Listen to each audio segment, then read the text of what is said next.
গাজীপুরে একটি নার্সারির প্রায় ১০,০০০ গাছের চারা রাতের অন্ধকারে বিষ প্রয়োগ করে মেরে ফেলেছে দুর্বৃত্তরা। গাজীপুর মহানগরীর বুরুলিয়া প্রমিস নার্সারি ব্যবসায়ী বাদলবাবুর নার্সারিতে গত শুক্রবার দিবাগত রাতে এই ঘটনা ঘটে। এতে প্রায় ৫ লাখ টাকার ক্ষতি হয়েছে বলে দাবি করেছেন ক্ষতিগ্রস্ত নার্সারি ব্যবসায়ী বাদলবাবু। ক্ষতিগ্রস্ত নার্সারি মালিক বাদলবাবু বলেন, প্রতিদিনের ন্যায় সকালে তিনি নার্সারিতে এসে দেখতে পান রাতের অন্ধকারে একদল দুর্বৃত্ত তার নার্সারির গোলাপ, চন্দ্রমল্লিকা, ডালিয়া, গাধা, বাগানবিলাস সহ বিভিন্ন প্রজাতির গাছের প্রায় ১০,০০০ চারা বিষ প্রয়োগ করে মেরে ফেলে রেখেছে। তিনি বলেন, আমার সঙ্গে কারো শত্রুতা নেই, কেই সর্বনাশ করল বুঝতে পারছি না। আমার অনেক ক্ষতি হয়ে গেছে, কিভাবে ক্ষতি পুষিয়ে উঠব জানা নেই।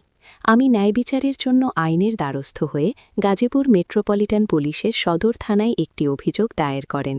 বাদল নার্সারির কর্মচারী মালুমিয়া জানান, এই নার্সারির চারা রোপণ থেকে শুরু করে বর্তমান সময় পর্যন্ত নিজের সন্তানের মতো করে নার্সারি পরিচর্যা করত।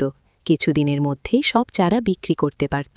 গাছের সঙ্গে এ কেমন সত্য চলে যাই, সকালবেলা আইসা দেখি যে কে বা কারা এখন নার্সারির মধ্যে প্রত্যেকটা গাছে আমার সিজনাল ফুল গাছে বিষ প্রয়োগ করছে। গাছ একবার টইলে গেছে।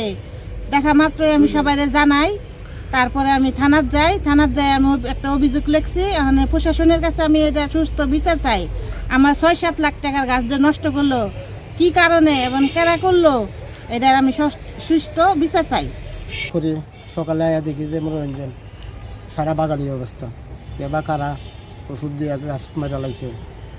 আমরা তো আর আন্তাজে একটা কিছু করতে পারি না, কারণ আপনার কাছে বিচার চাই।